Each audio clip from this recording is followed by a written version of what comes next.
There are plenty of fantasy adventure games set in an age before time, but how many feature angels, demons and the destruction of mankind set against the backdrop of a modern metropolis? Darksiders combines all of this with an interesting storyline, crisp visuals and challenging gameplay, and we recently got a chance to play through the first few hours. You play the role of War, one of the four horsemen of the apocalypse. War serves the Charred Council, a mysterious force that holds the balance of power between the kingdoms of heaven and hell. For reasons unknown, War inadvertently starts Armageddon when he's summoned to Earth, and after mankind is annihilated, he needs to answer for his apparent crimes.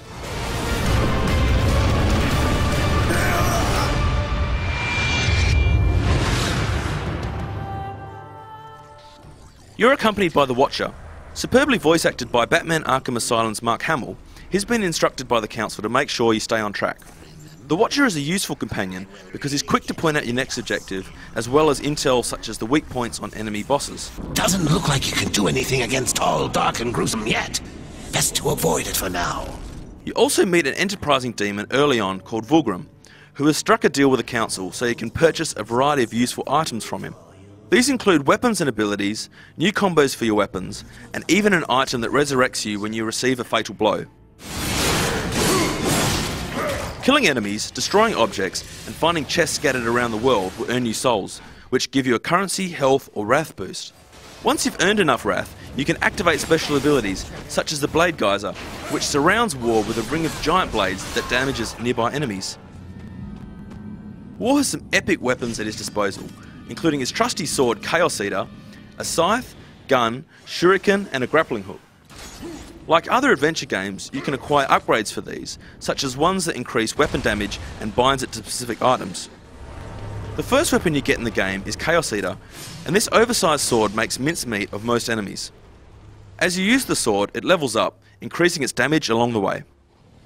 After a while spent harvesting souls, we were able to buy our first weapon, the scythe. This works differently from the sword because it has a longer reach and can be thrown at enemies, slicing them in a vertical motion before returning to you.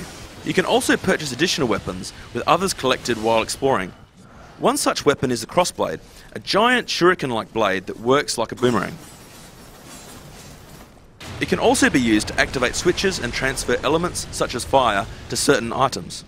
With veteran comic creator Joe Mad as Darksiders creative director, it's no surprise that it features some impressive enemies and boss characters such as the Jailer.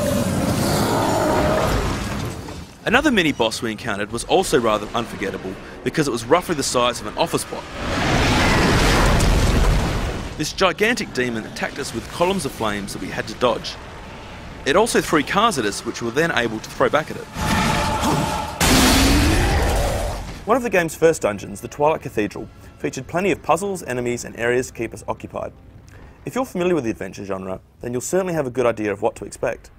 Our time was divided among solving puzzles, tracking down new items such as a map, the crossblade and keys that unlocked new areas, fighting minions and mini-bosses, and eventually making our way to the top of the cathedral where we finally came face to face with Tiamat. Has the council reduced the horsemen to common assassins?